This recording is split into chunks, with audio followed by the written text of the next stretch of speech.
அனைவருக்கும் வணக்கம். நான் தமிழரசி பாலமுருகன். இந்த பதிவில் நம்ம பார்க்க போகிறது நாளைய தினம் 15/6/2026 திங்கட்கிழமை ஆணி மாதத்தோட முதல் நாள் வரக்கூடிய சோடசக்கலை நேரம். ஒவ்வொரு மாதத்திலையும் நம்முடைய சேனலை ஃபாலோ பண்ணுறவங்களுக்கு இது எல்லாம் தெரிஞ்சிருக்கும். நம்ம அமாவாசை முடிந்து வரக்கூடிய அந்த சோடசக்கலை நேரம் எப்பொழுது வருது, அதே போல் பௌர்ணமி முடிந்து வரக்கூடிய சோடசக்கலை நேரம் எப்பொழுது வருது அப்படின்னு நம்ம ரெகுலராக பகிர்ந்துட்டு தான் இருக்கிறோம்.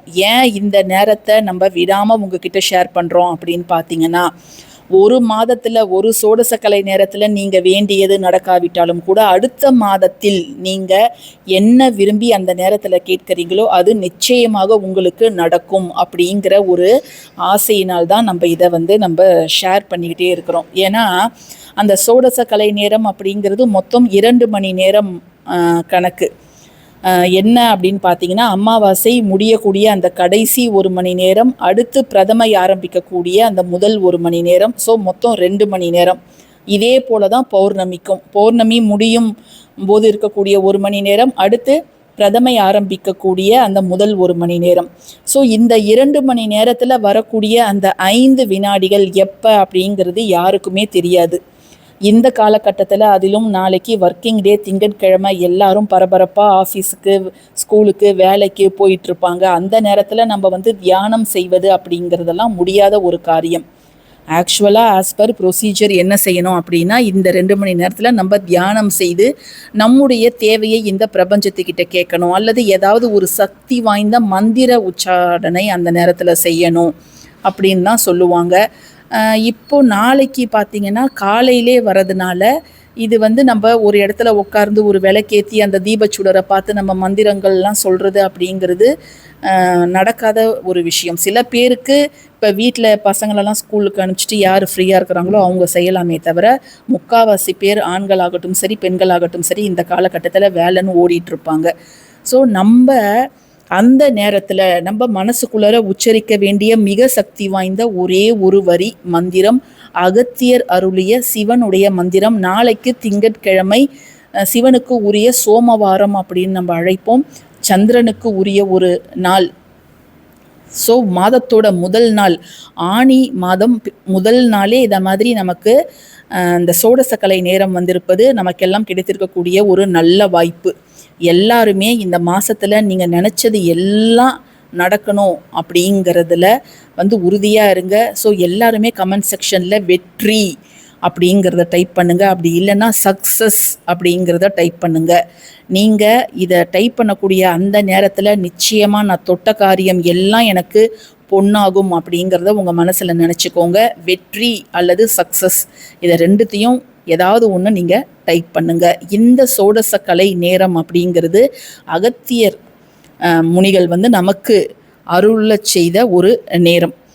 இந்த நேரத்தில் நம்ம என்ன கேட்குறோமோ அது நடக்கும் அப்படின்னு சொல்லப்பட்டிருக்குது. அந்த காலத்துலலாம் தேவர்கள், முனிகள், மகா ரிஷிகள் அவங்கெல்லாம் இந்த நேரத்தை சரியான முறையில் பயன்படுத்தி தாங்கள் விரும்பியதை அவங்க அடைஞ்சிருக்கிறாங்க. ஸோ நம்மளும் மாதத்தில் 2 முறை, பௌர்ணமி ஒரு முறை, அமாவாசை ஒரு முறை முடிந்து வரக்கூடிய இந்த சோடசக்கலையில் நம்ம விரும்பியதை நம்ம கேட்கும் பொழுது ஏதாவது ஒரு நாளில் அந்த 5 வினாடியில் நாம் சொல்வது நிச்சயமாக இடம்பெற்றிருக்கும். அதனால் நம்முடைய வேண்டுதல் அப்படிங்கிறது நிறைவேறும். நிறைய பேர் மார்வாடிகள், சேட்டுகள்லாம் பார்த்துருப்பீங்க. அவங்க எப்பொழுதுமே உழைப்புக்கு அதிக முக்கியத்துவம் தருவாங்க. அதே போல் தலைமுறையாக அவங்க எல்லாமே நல்ல ஒரு வசதி வாய்ப்போடு வாழ்ந்திருப்பாங்க. மார்வாடிகள், சேட்டுகளில் நீங்கள் எடுத்துக்கிட்டிங்கன்னா வாழ்ந்து கெட்ட குடும்பம் அப்படின்லாம் எதுவுமே இருக்காது. ஏன்னு கேட்டிங்கன்னா, அவங்க ஒவ்வொரு தலைமுறையும் சில பழக்க வழக்கங்களை பின்பற்றிக்கிட்டே இருப்பாங்க, அதை மாற்றவே மாட்டாங்க. அதில் சில முக்கியமான பழக்க வழக்கங்கள் என்ன அப்படிங்கிறத இப்போ நான் அவங்க கூட ஷேர் பண்ணுறேன். ஒன்று அவங்க வருமானத்தில் வரக்கூடிய ஒரு பங்கை அந்த மாதமே அவங்க ஏதாவது ஒரு தான தர்ம காரியங்களுக்கு செலவு செய்வாங்க. அது அன்னதானமோ அல்லது ஏழை மாணவ மாணவிகள் படிப்புக்கோ அவங்க செலவு செய்வாங்க. 2வது, அவங்க வீடை ரொம்ப சுத்தமாக பராமரிப்பாங்க.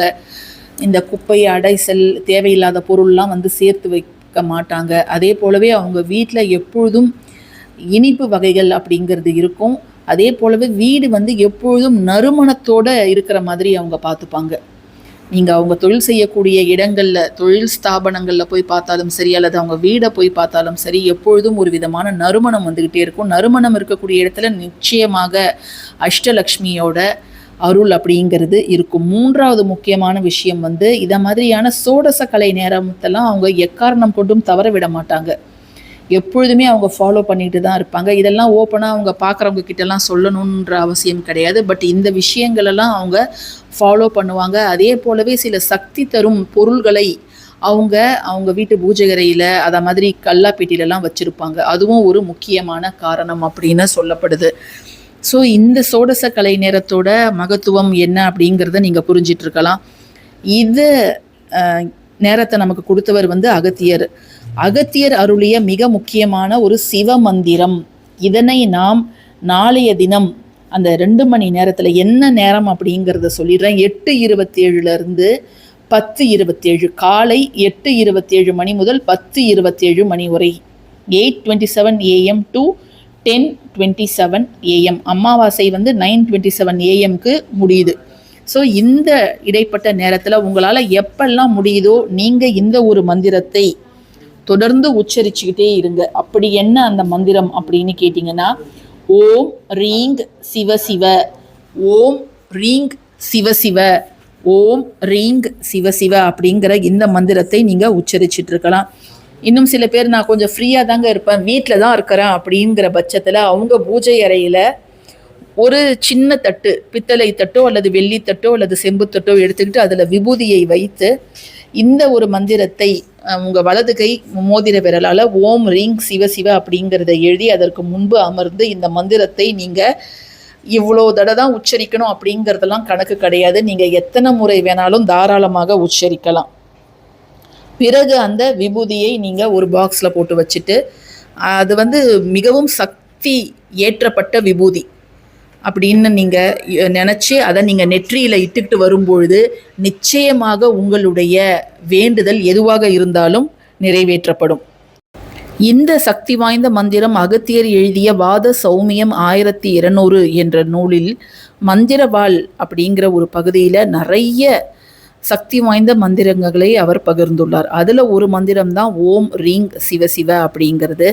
இந்த ஒரு மந்திரத்தை யார் ஒருத்தவங்க 21 நாட்கள் ஒவ்வொரு நாளும் தினமும் 108 முறை அந்த விபூதி நம்ம சொன்னோம் இல்லையா, அதை வந்து நீங்கள் செஞ்சுட்டு அந்த விபூதியை உங்கள் முன்னாடி நீங்கள் வச்சுட்டு 21 நாட்கள் தொடர்ந்து சுத்தபத்தமாக இருக்கும் பட்சத்தில் ஒவ்வொரு நாளும் 108 முறை இதை நீங்கள் உச்சரிச்சுட்டு வந்தீங்கன்னா சகல சௌபாக்கியங்களும் உங்களுக்கு வழங்கும். வெற்றி, தடைப்பட்ட காரியங்கள் எல்லாமே உங்களுக்கு காரிய சித்தி ஆகும். சகல ஐஸ்வர்யமும் சௌபாக்கியமும் உங்களுக்கு கிடைக்குங்க. ஸோ இந்த பதிவு உங்களுக்கு பிடிச்சிருந்ததுன்னா கட்டாயமாக லைக் பண்ணுங்கள், ஷேர் பண்ணுங்கள், நம்ம சேனலுக்கு சப்ஸ்கிரைப் பண்ணுங்கள். தேங்க்யூ ஃபார் வாட்சிங் திஸ் வீடியோ. நன்றி.